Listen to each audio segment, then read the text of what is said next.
Hei, Heidi siin ja täna räägime sellisel teemal nagu kuidas loomulikult viljakust tõsta, jah. ja, ja miks see viljakus on selline äge teema, sellepärast et see on selline ürgne naiselikkuse energia, see on selline nagu selline wise, targa naise energia, mis minust täna hakkab rääkima sulle. Ja viljakus on siis absoluutselt on väga hea, kui me kõik usume, et me oleme väga viljakad, eks ole. Aga elu näitab meile võib-olla teistsuguseid tulemusi ja seetõttu on meil uskumused hoopis teistsugused. Nii et ma soovitan absoluutselt tänast episoodi sul siin vaadata, kuulata ja ja ma arvan, et see episood puudutab väga paljusid naisi, kuidas suurendada loomulikul teel viljakust. Ja see ei ole ainult füüsiline teekond, viljakus algab meie mõtetest, meie kehas ja sügaval meie südames. Ja olen tõesti ise juba üle 17 aasta uurinud ja praktiseerinud, et kuidas siis see alateadvus ikkagi juhib meie mõtteid ja kuidas emotsioonid seda kõike, mis need emotsioonid on, kuidas need seda mõjutavad ja kuidas siis see alateadvus, emotsioonid ja keha omavahel suhtlevad. Ja usun, et iga naise sees on vägi luua elu. Nii et mulle väga meeldib, et minu õpetaja Marisha Pierre ütleb väga ilusti, et kui on soov ja kui on tahtmine ja organid on olemas, et siis sul on emakas naisel, on ju, ja on, on siis kõik koostisosad olemas, on ju, sperma ja kõik see süsteem, on ju, siis on võimalik luua elu, on ju. Ja ma lähen täiesti äärmuslike juhtudesse, et ma olen aidanud naistel aastaid nagu rasedaks jääda ja mul oli suur üllatus, kui ükskord potsatas minu postkasti kiri naiselt, kes oli ennast peale 3 last lasknud ära steriliseerida ja ta oli minu peale pahane sellepärast, et ta oli rasedaks jäänud. Nii et ka sellised asjad on võimalikud, et keha hakkab nagu, hakkab nagu seda kõike uuesti looma. Ja meie keha on ise paranev organism, sellest sa oled ilmselt aru saanud, et kui sa kriimustad kätt, siis suure tõenäosusega nädala aja pärast see kriimustus paranenud. Kui sa teda rohkem kreemid, siis võib-olla paned mingit aloekeeli peale või midagi, siis see paraneb veelgi rutem, on ju. Ja, ja ma mõtlesin, ma teen selle episoodi just sulle, kui sa oled kõike proovinud, aga midagi ei toimu, siis see episood on absoluutselt täna sulle, nii et tule kuula Kiireloomutuse podcasti, vaata mind Youtube'is, Heidi Blumbergi Youtube on ju, tule otsi mind ülesse. Nii et kas sa teadsid, et iga mõte, mida sa mõtled, on sinu kehale nagu käsklus? Kui sa ütled endale, ma olen liiga vana, su keha kuuleb, ära isegi proovi. Ehk siis ma olen täiesti mõttetu, jah. Aga kui sa ütled, ma loon tervet ja tugevat last, siis su keha kuuleb, et jah, äh, hakkame tegema, hakkame looma seda last, jah. Ja su keha kuulab sõna otseses mõttes sinu mõtteid. Ja hormoonid, rakud, närvisüsteem, need kõik reageerivad sellele, mida sa endale ütled. Kui sa räägid endaga hellalt, kui usud, et su keha teab, mida teha, siis ta teebki seda. Et on ju teada fakt, et tegelikult ka koomas naised suudavad sünnitada iseseisvalt, nii et siin on kõik väga palju kahe kõrva vahel kinni. Ja Marisha Pierre on öelnud, et meie viljakus algab ajus, mitte munasarjades. Kui aju tunneb, et on turvaline, siis ta avab kehas tee uuele elule. Kui aga aju tajub stressi või hirmu, siis ta paneb ukse kinni lihtsalt selleks, et sind kaitsta. Nii et mida kõrgem stress sul on, seda suurem stress ja üldse kortisol kehas on kõige suurem rasedusvastane vahend, ütleme siis nii, eks. Nii et seal ei olegi vaja midagi kasutada, sa lihtsalt ei jää rasedaks. Ja see on põhjus, miks sisemine rahu ja usaldus on viljakuse teekonnal sama olulised kui ükski meditsiiniline ravi. Räägin siis natuke sulle ka siis beebiplokkidest, kui sa soovid beebiplokkide testi teha, siis ma absoluutselt julgustan sind. www.heidiblumberg.ee viljakustest on see test, on ju, või sa võid tulla vaadata www.viljakus.eu on siis rohkem lugusid, tekste, videoid, on ju, mis võivad sind kõnetada. Ja sageli ei ole takistuseks mitte see füüsiline keha, et arst võivad öelda, et sul on kõik korras või et võib-olla sa jääd või mis seal on, et nad võivad isegi, mul on kliente, kellel on arstid öelnud, et te oletegi viljatu, et te olete viljatu, te olete selle parima aja mööda lasknud, te olete nüüd viljatu. Ja mu klient siis näiteks sünnitas 2 tervet beebit siis pärast seda, kui arst oli seda, günekoloog talle öelnud, on ju. Nii et võib-olla oled sa ise endale aastaid öelnud või su vanemad, et praegu pole õige aeg beebiks või ma ei taha veel last saada. Ja need sõnad salvestuvad alateadvusele kui käsklus. Ära lase end rasestuda, ära lase, keha teeb kõik selleks, et see ei juhtuks.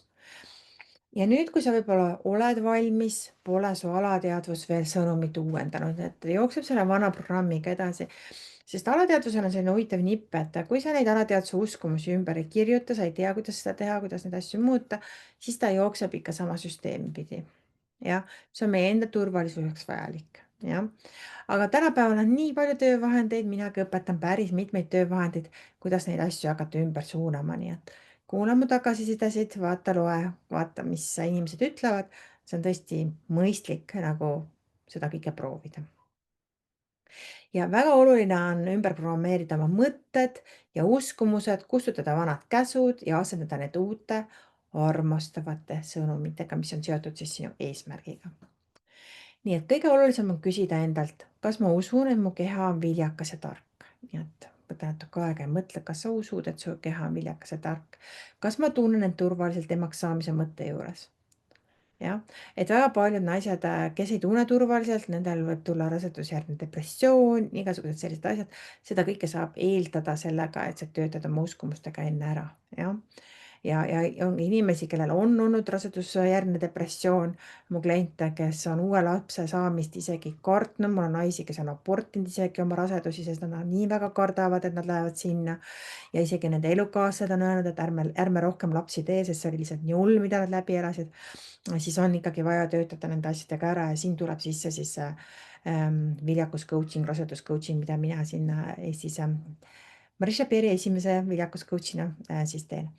Nii et neid viljakus coach'e ilmselt tuleb veel siia juurde, ma juba tean, kes on väljaõppes, nii et sa võid silmad lahti hoida, kui minu energia sinuga ei klapi. Aga kas ma luban endal päriselt vastu võtta uut elu? Et see on ka selline huvitav küsimus, mida sa võiksid mõelda, et kas ma päriselt luban endale, kas ma teen ruumi sellele? Jah. Ja kui vastus on veel mitte kindel, siis tea, see on täiesti okei. Teadlikkus ongi esimene samm muutuse suunas. Näed, Jenna tuli mulle siia sülle nurruma. Nii et kuidas sa saad siis seda keha loomulikult toetada, ongi, et see ei ole nagu see viljakus ei ole ainult mõtteviis. Su keha vajabki sellist hellust ja hoolt ja armastust, puudutusi ja sinu hormoonid, munarakud ja kogu reproduktiivsüsteem loovad end pidevalt uuesti. Ja, ja see materjal kõik, mille baasil ta loob, tuleb siis sinu toidust, unest ja elustiilist. Nii et võib-olla mõned sellised muudatused, mis võivad tõesti teha imesid, on näiteks vali päris toit, mitte töödeldud toit, et mida vähem sa sööd igasugust sellist toitu, mis sa ei tea, mis seal kõik koostisained on, seda halvem see on ju, nii et mida rohkem sa valid siis ka rohelist, valku, tervislikke rasvu, näiteks avokaadot, seemneid, igasuguseid siiaseemneid näiteks, pähklit, punast kala on ju, lõhet ja vähendada igasugune suhkrujookide, energiajookide joomist, loomulikult alkoholi joomist, kohvi joomist ja juua piisavalt vett. Sest tõesti iga rakk sinu kehas vajab seda, et toimida viljakalt. Iga kord, kui sa valid tervisliku toidu, siis saadab su keha sõnumi. Ma olen valmis oma beebit vastu võtma, nii et sa nagu justkui annad ja kasvatad seda beebit. Ja see pole dieet, see on lihtsalt selline armastuse akt iseenda ja oma tulevase lapse vastu. Siis veel üks asi, kuidas sa saad seda kujutlusvõimet kasutada, kuidas sa saad kujutlusvõimet kasutada, kuidas sa saad visualiseerimist kasutada, on siis mina arvan, et meie kujutlusvõime on kõige võimsam tööriist, et näiteks mul on enesearengu platvorm Stardipunkt, seal on eraldatud kohe tunnine töötuba visualiseerimise kohta, kuidas teha unistuste tahvlid, sellised asjad, on ju. Ja ja see on tõesti, et kui sa iga päev kujutled oma last, tema sooja pisikesi käsi, naeratusi, tunnet oma südames, sinu keha hakkab töötama selle reaalsuse suunas. Aga kuidas seda täpselt teha nagu õigel viisil, siis, seda ma teengi juba coaching ul, et meil kindlasti alateadvus saaks aru, et millist tervet last sa tahad, jah. Nii et oluline on rääkida oma kehale ja beebile armastavalt. Võid öelda näiteks iga päev endale, ma olen valmis emaks saama, mu keha teab täpselt, kuidas elu luua, ma usaldan oma keha ja oma teekonda. Ja kui sa neid sõnu korduvalt ütled, hakkab su alateadvus neid tõena vastu võtma ja keha järgneb meelele, nii et ei ole võimalik, et sa afirmid mingeid asju ja seal ei tule mingeid tulemusi. nii et kui sa ütled mingeid lauseid, siis see alati tuleb, mõte on tegu, on ju, piibel juba ütleb seda, on ju. Üks ilus harjutus on võtta õhtuti hetk ja lihtsalt rääkida oma tulevase beebiga, isegi kui teda veel ei ole su kõhus, et sa juba tunned, sest mida mina näen, on tihti inimestel on juba auraringis on nii-öelda see lapse energia valmis, on ju, et ta nagu on juba tunnetab võib-olla seda last ringis või et keegi on temaga kaasas, aga see füüsiline materialiseerumine ei saa juhtuda mingitel põhjustel. Nii et said talle juba kirjeldada see beebile, kuidas sa teda ootad, millist kodu sa tema jaoks lood, milline ema sa tahaksid olla. Ja sinu sõnad loovad energilise silla teie vahel juba enne, kui viljastumine toimub. See kõik ei ole pelgalt spirituaalne või positiivne mõtlemine, et nii Harvardi ülikooli uuringud kui ka Iisraeli ülikooli meditsiinikeskuse uuringud on näidanud, et naised, kes kasutasid lõõgastustehnikaid ja hüpnoosi IFF-i protseduuri ajal, rasedusid 2 korda tõenäosemalt kui need, kes ei kasutanud. nii et kui keha nagu ei ole stressis, ta ei ole selles, siis see on kõik kaovad ja kõik paranevad paremini, absoluutselt. Nii et stress võib peatada evolutsiooni ja muuta hormoonide tasakaalu ja see ei pea olema üldse teadlik stress, et ta on alateadlik stress. Rahulikkus ja usk enda kehasse, vastupidi, avavad ukse viljakusele. Nii et see kõik on väga hea. Nii et mida rohkem sa usaldad, et sinu keha on võimeline, seda rohkem su keha sellele reageerib. Kui sa praegu oled seal teekonnal, siis tea, sinu keha ei ole katki. Ta lihtsalt ootab, et sa ütleksid talle, ma olen valmis. Sinu mõtted, sinu toit, sinu hingamine, sõnad, need kõik on osa viljakuse orkestrist. Kui sa neid teadlikult juhid, loob su keha imelise harmoonia. Nii et täna, kui sa selle episoodi lõpetad, tee üks väike asi, pane oma käsi südamele ja ütle, ma olen valmis, jah, ma olen viljakas. Ma loon elu armastusest, jah. Sest viljakus ei ole võitlus, et see kõik igapäevane voolamine, on ju. See on kutse lõdvestuda, usaldada ja lasta oma kehal teha seda, milleks ta on loodud.